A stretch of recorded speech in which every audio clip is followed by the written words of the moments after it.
الفاظ حدیث کے بارے میں جانکاری ہو، اس کے اسلوب کے بارے میں جانکاری ہو، تو پھر آپ اپنے الفاظ استعمال کرو، ورنہ استعمال کرنے کی ضرورت نہیں ہے. جیسا لکھا ہے ہو بہو آپ ویسے ہی پڑھنے کی کوشش کریں. دوسری بات آپ کو میں یہ سمجھاتا ہوں، جتنے لوگ بیان کرتے ہیں کوشش اس بات کی کریں کہ اگر آپ عالم نہیں ہیں، کیا ہے، اگر آپ عالم نہیں ہیں تو عقائد کے چیپٹر کو مت چھیڑو. اگر آپ عالم نہیں ہیں تو آپ عقائد کا چیپٹر کبھی بھی بیان مت کرو. آپ فقط مسائل، وہ بھی وہ مسائل جو بالکل ازبر ہو، آپ کو بالکل یاد ہو، ٹھیک، یا پھر فضیلت یا پھر سنتیں، یہ اتنا ہی بیان کرو. جس چیز کا تعلق عقائد سے ہو یا معمولات اہل سنت سے ہو، بات سمجھ رہے ہیں آپ؟ بہت اچھے سے سمجھیے گا. ہمارے یہاں کیا ہے، ہم تھوڑا سا بولنے لگ جاتے ہیں نا تو ہم کچھ بھی بولنا شروع کر دیتے ہیں. بول تو جاتے ہیں اور بعد میں جب علماء کی پکڑ ہوتی ہے نا تو ہم بلبلا جاتے ہیں. تو کیا ضرورت ہم کو اس چیز میں پڑھنے کی جو ہمارے لیے خود نقصان دہ ہو؟ ایسی چیز نہ بیان کریں جو معمولات اہل سنت سے ہٹ کر ہو. یہ کوئی ضروری نہیں ہے کہ کسی کتاب میں کسی چیز کا آ جانا یہ معمولات اہل سنت ہونے کی دلیل ہو، ایسا کوئی ضروری نہیں ہے. بسا اوقات ایک بات بہت ساری کتاب میں ہوتی ہے لیکن وہ معمولات اہل سنت اور عقائد اہل سنت سے نہیں ہوتے. اس کے لیے وہی فیصلہ کر سکتا ہے جو ضروریات دین کو جانتا ہو، ضروریات اہل سنت کو جانتا ہو، اپنے مذہب کو جانتا ہو، معمولات اہل سنت کو جانتا ہو. بات آپ کو سمجھ رہے ہیں؟ یہ ضروری ہے. جو بیان کرتے ہیں ان کے لیے میں بتا رہا ہوں، ٹھیک. عقائد کے چیپٹر کو آپ ذرا بھی ہاتھ نہ لگائیں. آپ کا کام، اگر آپ شروعات کر رہے ہیں یا کچھ بیان کرتے ہیں، اور خدا کے واسطے خاص چیز یاد رکھیے گا کہ گوگل انکل سے اور یوٹیوب حضرت سے آپ بیان سن کر کے بیان نہیں کیجیے گا. یہ خاص طور سے اس کو ذہن میں رکھیے. یوٹیوب حضرت سے آپ سن کر کے بیان نہیں کیجیے گا. آپ نہیں کریں کوئی بات نہیں ہے، آپ پر کوئی زبردستی تھوڑی نہ ہے. کیا کسی نے زبردستی؟ نہیں. آپ جتنا پڑھتے نا، ایک لائن پڑھیں، ایک ہی لائن بیان کریں، لیکن پڑھ کر بیان کریں. میں اس سے سنا، اس سے سنا، اس نے ایسا بیان کیا، فلاں نے ایسا بیان کیا، اس کے اتنے فالوورز ہیں، اس کے اتنے جان. یہ شریعت میں دلیل ہے ہی نہیں. ہمارے یہاں شریعت میں یوٹیوب دلیل ہے ہی نہیں. کون کیا بیان کر رہا ہے، کہاں سے بیان کر رہا ہے، آپ کو کیا معلوم ہے؟ اسی لیے آپ وہی بیان کریں جو آپ کتاب سے پڑھتے ہیں، ٹھیک، اور وہ بھی اس کتاب سے آپ بیان کرنے کی کوشش کریں. یاد رکھیے گا، اس کتاب سے بیان کرنے کی کوشش کریں جو کتاب متفق علیہ ہے، جس پر ہمارے علماء کا اتفاق ہے کہ اس کتاب سے بیان کرنے میں کوئی پرابلم نہیں ہے، اس میں اختلافی چیزیں نہیں، اور یہ کتاب معتبر ہے. سمجھ میں بات؟ بعض کتابیں ایسی بھی ہے جو غیر معتبر ہے. بات سمجھ میں آئی؟ غیر معتبر ہے لیکن پھر بھی ہمارے یہاں ارے فلاں کتاب سے تو میں نے پڑھا ہے، لیکن وہ حقیقت میں غیر معتبر ہوتی ہے. جیسے ہشت بہشت، تذکرۃ الاولیاء، یہ سب جو کتابیں ہیں نا، ہشت بہشت میں ہے بزرگوں کی کتاب، لیکن ان سب میں بہت سارے الحاقات کیے گئے ہیں، ملائے گئے ہیں. غنیت الطالبین یہ بہت اہم کتاب ہے، غوث پاک سرکار کی کتاب ہے، لیکن اعلیٰ حضرت سے پوچھئے کہ اس کتاب سے بیان درست ہے تو آپ فرماتے ہیں اس میں بھی الحاق کیا گیا ہے. اور ہم تو غوث پاک کی کتاب ہے، غوث پاک کی کتاب ہے، اور آپ کو پتہ ہی نہیں ہے کہ کیا ہے اس میں اصل، وہ بھی تو جانے. تو وہ کتابوں سے آپ بیان کریں جو کتاب مابین العلماء متفق علیہ ہو، یعنی قابل اعتبار ہو، تو آپ کے لیے ٹھیک ہے. ورنہ کیا ہوگا، آپ یوٹیوب کو آپ نے چھوڑ دیا، حضرت آپ نے کہا تو ہم نے چھوڑ دیا، تو اب میں کتاب سے بیان کر رہا ہوں، تو کتاب سے بیان کر تو مجھ کو کیا معلوم، کتاب میں نے پڑھا. تو کتاب میں ہر چیز کا ہونا اس کے صحیح ہونے کی بھی دلیل نہیں ہے. اسی کتاب کو پڑھیے جو متفق علیہ ہے, معتبر ہے, علماء اس سے استفادہ کرتے. جس کتاب کے حوالے سے اعلیٰ حضرت سرکار نے یا مفتی اعظم ہند سرکار نے یا دیگر بڑے علماء نے اس کی وضاحت کر دی کہ یہ کتاب غیر معتبر ہے, اس میں الحاق کیا گیا یعنی ملایا گیا ہے, آپ اس کتاب کو پھر ہاتھ نہ لگائیں. بات سمجھ گئے؟ وہی کتاب پڑھیں جو معتبر ہے, بس اسی سے بیان کریں. کوئی ضروری نہیں ہے کہ کوئی اتنی بڑی بات آپ بیان کریں جو کسی نے نہیں سنی ہو. ہمارے آج نئے کے چکر میں نا سب گڑبڑا جاتا ہے. کل جدید لذیذ, اس فارمولے پر عمل کرتے ہیں. ہر نیا جو ہے نا لذت والا ہوتا ہے. ایک مرغی کے 50 آئٹم بنا دیتے ہیں نا الگ الگ ٹیسٹ. تو ہماری تقریریں بھی جو ہے نا کل جدید لذیذ والا سسٹم چل پڑا ہے. ایسا بولو جو کسی نے نہیں بولا تھا, اور جب کسی نے نہیں بولا ہے اور علماء پکڑتے ہیں تو پھنس جاتے ہیں. بات آپ کو سمجھ میں آ رہی ہے؟ تو جو معتبر چیزیں ہیں آپ اسی کو بیان کریں. معتبر کتاب ہے آپ اسی کو بیان کریں, اور متفق علیہ مسئلہ ہے آپ اسی کو بیان کریں. ایک اور بات میں آپ کو بتاتا ہوں اسی کے ضمن میں. بہت سارے ہمارے ینگسٹر جو ہے نا, جوان بچے بخاری پڑھتے ہیں, مسلم پڑھتے ہیں, ترمذی پڑھتے ہیں, سیاستہ کی کتابیں پڑھتے ہیں. پڑھنا چاہیے, لیکن ان کتاب کو پڑھ کر کے آپ ڈائریکٹ مسئلہ نہیں نکالو. ان کتابوں کو پڑھ کر کے آپ ڈائریکٹ مسئلہ نہیں. بعض بچے کو ہم نے یہ کہتے سنا, حضرت میں نے خود اپنی آنکھ سے بخاری شریف میں رفع الیدین کرنے کی حدیث پڑھی ہے. کیا میں نے خود پڑھی ہے, آپ لوگ تو بتاتے نہیں ہیں. اور میں خود پڑھا ہوں, اور جب میں پڑھا ہوں تو میں تو رفع الیدین کروں گا. اس بیچارے کو کیا پتا کہ امام بخاری رضی اللہ تعالیٰ عنہ نے وہاں پر بخاری شریف میں رفع الیدین حدیث کو صرف جمع کیا ہے. یہ نہیں کہا ہے کہ جتنے بھی دنیا کے سارے لوگ ہیں تم سب رفع الیدین کرنا شروع کر دو, اور جو نہیں کرتے ہیں اس کو لان تان کرو اور اس سے کہو کہ اس کی نماز نہیں ہوتی ہے. دوسری بات, امام بخاری نے جو رفع الیدین کی حدیث لائے ہیں اس میں آپ نے یہ بھی نہیں بیان کیا ہے کہ یہ رسول اللہ صلی اللہ علیہ وسلم کا آخری عمل ہے. یہ بھی نہیں بیان کیا ہے. دوسری بات, حدیث جو لائے ہیں اس کے لانے کے بعد یہ بھی نہیں بیان کیا ہے کہ یہ سنت دائمی ہے حضور کی. بات سمجھ میں آ رہی ہے؟ یہ بھی نہیں بیان کیا. فقط ان کا کام تھا حدیث کو جمع کرنا. وہ بھی ایک بزرگ تھے, ان کے استاذ حضرت اسحاق بن راہوے. حضرت اسحاق بن راہوے نے اپنی مجلس میں یہ بات کہی تھی کہ حدیث کی کتابیں تو بہت ساری ہے اور ہر طرح کی حدیث اس میں موجود ہے. حدیث صحیح ہے, حدیث حسن ہے, حدیث ضعیف ہے, ہر طرح کی. کیا ہی اچھا ہوتا کہ کوئی میرا شاگرد ایک ایسی کتاب لکھتا جس میں صرف اور صرف حدیث صحیح ہی ہو.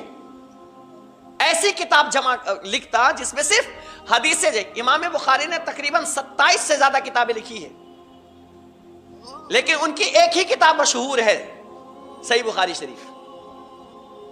بقیہ آپ کتابیں تو آپ جانتے بھی نہیں ہیں الا ماشاءاللہ کچھ کو چھوڑ کر. بات سمجھ میں آ رہی ہے؟ تو اسحاق بن راہوے رضی اللہ تعالیٰ عنہ نے جب یہ حوصلہ دیا نا شاگرد کو تو انہوں نے ہمت مان لی. اچھا, یہاں سے ایک چیز اور نصیحت کے طور پر, کبھی کبھی استاذ کا ایک جملہ بچے کی زندگی بدل دیتا ہے. جیسے قاری صاحب کبھی کبھی ایک جملہ ایسا کہہ جاتے ہیں کہ جس کی وجہ سے انسان کی زندگی میں تبدیلی آ جاتی ہے. ہمیں کسی ایک بچے نے یہ بات کہی تھی, وہ ماشاءاللہ داڑھی رکھا ہوا تھا, تو کہا حضرت جانتے ہیں یہ داڑھی کس کی وجہ سے ہیں؟ کہا نہیں مجھے نہیں معلوم. کہا یہ ہمارے قاری رضوان صاحب آئے تھے ہماری محفل میں, انہوں نے پیار سے ہمارے چہرے پر ہاتھ پھیرا تھا, کہا تھا بیٹے اس کو رکھ لو. ان کا ایک جملہ ہے اور یہ پوری داڑھی ہے. تو کبھی کبھی کچھ جملے ایسے ہوتے ہیں جو انسان کی زندگی میں انقلاب برپا کر دیتا ہے. اور امام بخاری کی زندگی میں یہ جو اتنا بڑا کام ہوا ہے اسحاق بن راہوے کے کہنے کی وجہ سے ہوا ہے. تو استاذ کو چاہیے کہ وہ حوصلہ دے بچوں کو, ہمیشہ ڈانٹے پھٹکارے بھی نہیں. امام شافعی رحمت اللہ تعالی علیہ کے پاس ایک شاگرد پڑھتا تھا, تھوڑا سا کن ذہن تھا. اس نے ایک سبق, آپ نے ایک سبق کو اس بچے کو 70 مرتبہ سکھایا. اعادہ الشافعی 70 مرتن. ایک سبق کو امام شافعی نے اس بچے کے سامنے کتنی مرتبہ دہرایا؟ 70 مرتبہ دہرایا. ہمارے یہاں کیا ہے، ایک بار اگر نہیں سمجھ میں آیا، اس بچے نے کہا تھا نہیں سمجھ، دوسری بار آپ نے سمجھایا تو استاذ کا چہرہ تھوڑا سا بدل جاتا ہے. تیسری بار نہیں سمجھ میں آتا، ارے کیا دماغ رکھا ہے، بار بار سمجھا رہا ہوں سمجھ میں نہیں آتا ہے. یہ ہمارا نیچر ہو جاتا ہے. لیکن امام شافعی رحمۃ اللہ تعالی علیہ کو دیکھیے، ایک سبق کو 70 مرتبہ آپ نے اعادہ کیا، اور جب تک وہ بچہ سمجھ نہیں گیا تب تک آپ اس کو سمجھاتے رہ گئے. اعادہ الشافعی 70 مرۃ، آپ اس کو عود کرتے رہے، دہراتے رہے.